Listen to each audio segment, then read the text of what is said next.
بسم اللہ الرحمن الرحیم. میں نصرت مرزا ہوں. یہ NMTV ہے. فروری کے تیسرے ہفتے میں امریکہ نے نیٹو ممالک کے وزرائے دفاع کا ایک ورچوئل اجلاس منعقد کیا، جو کہ ویڈیو لنک کے ذریعے سے انہوں نے منعقد کیا، اور اس میں آپ کو یاد رہے کہ نیٹو کے اندر 30 ممالک شامل ہیں، اور اس کا جو بجٹ ہے وہ $1 ٹریلین ہے، جس میں سے امریکہ جو ہے وہ کوئی اس کا 3/4 یعنی $740 بلین اس میں ادا کرتا ہے. باقی دوسرے ممالک جو ہیں چھوٹی چھوٹی رقم ادا کرتے ہیں، وہ بھی امریکہ کو پسند نہیں ہے. امریکہ یہ چاہتا ہے کہ لوگ اس میں زیادہ نیٹو کے اندر میں حصہ ڈالیں مالی طور پر. اب ہوا یہ ہے کہ اس میں جب وہ وزارت دفاع کا اجلاس ہوا تو یہ ایک مردہ گھوڑا تھا، اور اس میں نئی جان ڈالنے کی کوشش کی ہے، کیونکہ ٹرمپ کے زمانے میں ٹرمپ نے اس کو ایک قسم کا بالکل ہی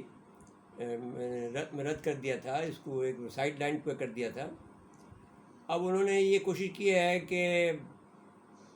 یہ لازم منعقد کر کے تمام نیٹو کے ممالک کے وزرائے خارجہ کو یقین دلایا ہے کہ وہ اس تنظیم کو ریوائیو کرنا چاہتے ہیں. اس تنظیم کی بہت اہمیت ہے،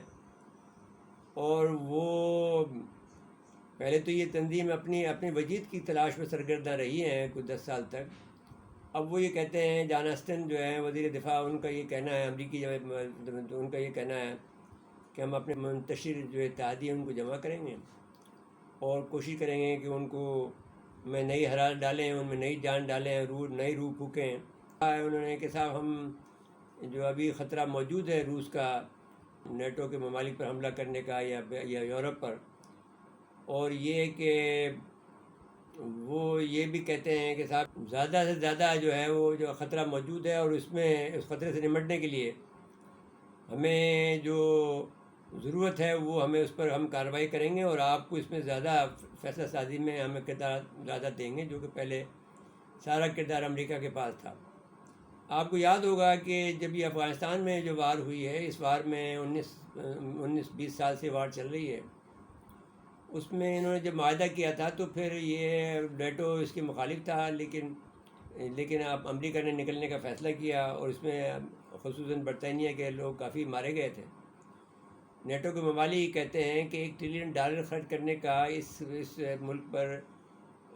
امریکہ کا اس سے کیا فائدہ ہو سکتا ہے، جو کہ اب ہمارا امریکہ کو ہم یعنی روس کو اور چین جو ہے جو کو ہم اب دشمن نہیں سمجھتے ہیں. ابھی تک جو ہے روس نے کوئی ایسی کارروائی نہیں کی 10 سال میں، جبکہ روس کا تیل بھی بند کر دیا گیا، خریدنا بند کر دیا تھا یورپ نے، تو اس نے انتقاماً اس پہ حملہ تو نہیں کیا. روس نے یہ کیا کہ انہوں نے فروٹ خریدنا بند کر دیا پولینڈ کا، بس یہ کام کیا، تو اس نے ٹٹ فار ٹیٹ کیا، لیکن وہ حملہ تو نہیں کیا. تو حملے کا خطرہ تو اب موجود نہیں ہے روس کی طرف سے یورپ کو. تو وہ یہ کہتے ہیں کہ یہ جو کچھ بھی کوشش کر لیں، لیکن بیسیکلی یہ ایک ٹوٹا ہوا لوپ ہے، یعنی آپ اسے یہ کہہ لیں کہ ایک لائن جیسے کٹ گئی ہو. جو نیٹو جو ہے اب نیٹو قائم نہیں رہ سکتا، اس میں وہ یہ ٹوٹا پھوٹا تعلق ہے، اس کو جوڑنے کی اگر امریکہ کوشش کرے گا تو کامیاب اس میں نہیں ہو سکے گا. بہرحال وہ نئے اسٹائل سے آئے ہیں. بیسیکلی وہ یہ کہتے ہیں کہ امریکہ جو ہے وہ ایک ایسا ملک ہے کہ جو اپنا اسلحہ جو ہے وہ بیچنا چاہتا ہے یورپی ممالک کو، اور وہ ایک کلونیلزم کا اور کیپٹلزم کا جو ہے وہ منبع ہے. اگر ہم اپنی زبان میں کہیں تو اس کی ماں ہے، ماخذ ہے یہ، یعنی کیپٹلزم کا جو سرمایہ دار نظام ہے، اور جو کہ کلونیلزم کا نظام ہے، اس کی ماں جو امریکہ ہے وہ اس کے ذریعے سے دنیا کو غلام بناتا ہے. اب اس میں جب ٹرمپ نے ان کی بے عزتی کی، یورپ کے لوگ تھے، تو پھر ہر ایک نے اپنا راستہ ڈھونڈا. اٹلی نے چین کو اپنے وینس جیسے بندرگاہ پہ آنے کی اجازت دے دی، تو وہاں پر انہوں نے پھر حملہ کیا ان کے اوپر، وہ وائرس کا، یہ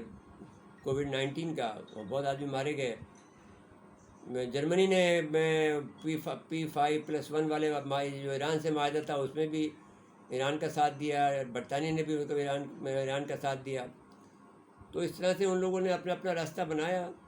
لیکن انہوں نے جو ہے ساری دنیا بھر میں تباہی مچائی، عراق میں، شام میں بھی، افغانستان میں بھی، لیبیا میں بھی، ہر جگہ پر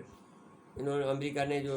تباہی بربادی مچائی ہے، لیکن اس کے مقابلے میں نہ تو چین نے اتنی بربادی کی ہے، نہ روس نے اتنی بربادی کی ہے۔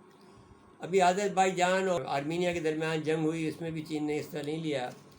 تو اب وہ یہ کہتے ہیں کہ صاحب ہمیں یہ جو اب امریکہ نے یہ کہنے لگا ہے اٹلانٹک جو ہے پارٹنرشپ کی ضرورت ہے،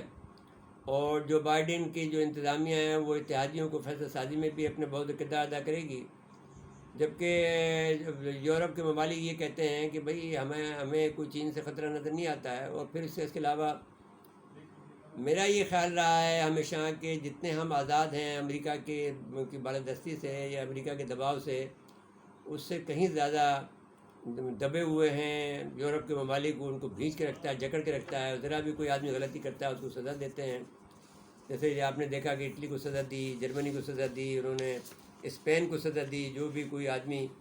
وہاں پہ کووڈ کو بہت زیادہ پھیلایا، اور خود اپنے ملک میں بھی پھیلایا، اور اس نے جو غیر ذمہ دارانہ جو کردار ادا کیا، اس کی وجہ سے سارے دنیا کے ممالک یہ سوال کر رہے ہیں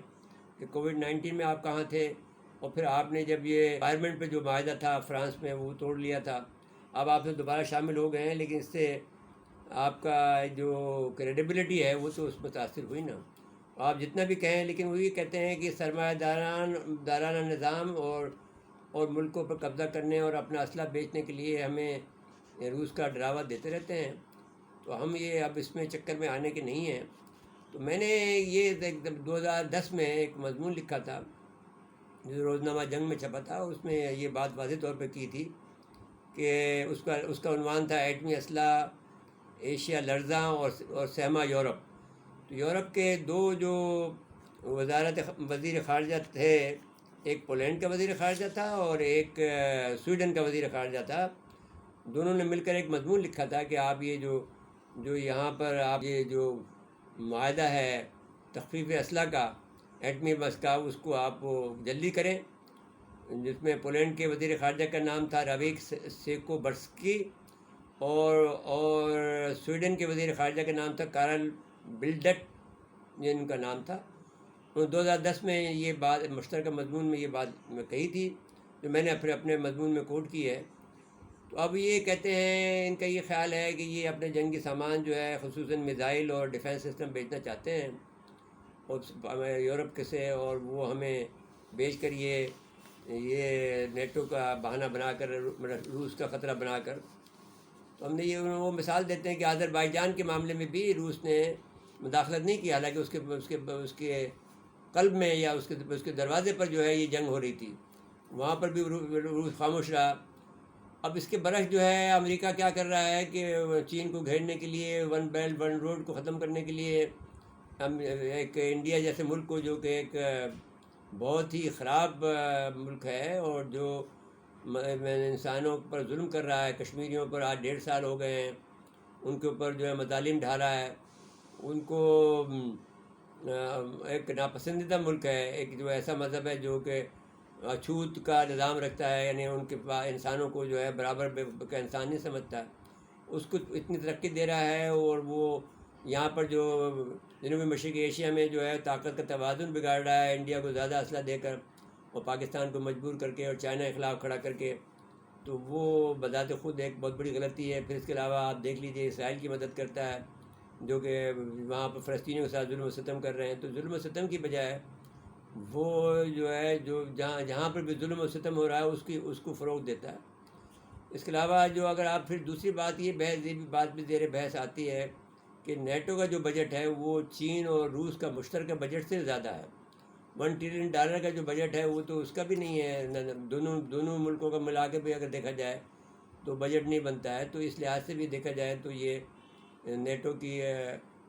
کو کیا ضرورت پڑی ہے کہ جب نہ روس حملہ کر رہا ہے نہ چین حملہ کر رہا ہے، اگر اس کے بجٹ بھی زیادہ آ گیا ہے تو آپ اتنا بڑا اتحاد رکھیں، جبکہ روس نے وارسا کا اتحاد ختم کر دیا، تو آپ کا بھی اتحاد ختم ہو گیا تھا، آپ نے مسلم دنیا کو اپنا دشمن بنا لیا تھا، نیٹو کا ابھی دشمن ہمارا کام ابھی باقی ہے، تو آپ نے مسلم دنیا کو تہس نہس کر دیا ہے۔ اب آپ کو کوئی نہیں ہے تو اب لوگ کوئی آدمی اس میں آپ کا دلچسپی نہیں رکھتا ہے۔ لوگ امریکہ جو یورپ کے لوگ ہیں یہ کہہ رہے ہیں کہ نئی بوتل میں پرانی شراب ہے، اور یہ وہی بات کر رہے ہیں، اصل میں یہ اپنی بالادستی قائم کرنا چاہتے ہیں اور ہمیں مروانا چاہتے ہیں، ہمارے سے پیسہ لوٹنا چاہتے ہیں۔ تو ہمارا یہ خیال ہے کہ اگر وہ یہ فعال کرنے کی کوشش کر رہے ہیں لیکن یہ فعال نہیں ہوگا، اس لیے کہ یہ سوالات پہ سوالات اٹھ رہے ہیں اور جو جائز سوالات ہیں، اور یہ نیٹو کی وہ موجودگی کا ابھی اس وقت جواز ہی موجود نہیں ہے، کیونکہ نیٹو ایک ظالمانہ نظام کو اور ایک سرمایہ دارانہ نظام کو اور ایک جو غاصب نظام کو اور ایک کلونیل نظام کو جاری رکھنے کے لیے بنایا گیا ہے۔ ناظرین کرام، ہم سمجھتے ہیں کہ ہم نے آپ کی خدمت میں ایک بہت بیش بہا معلومات فراہم کی ہیں، اور یہ آپ کو سے متمنی ہے کہ آپ ہمارا اس چینل کا خیال کریں، اور تاکہ آپ کو ہم زیادہ سے زیادہ اہم معلومات فراہم کرتے رہیں۔ اس کے بعد اجازت لیتے ہیں، اللہ حافظ۔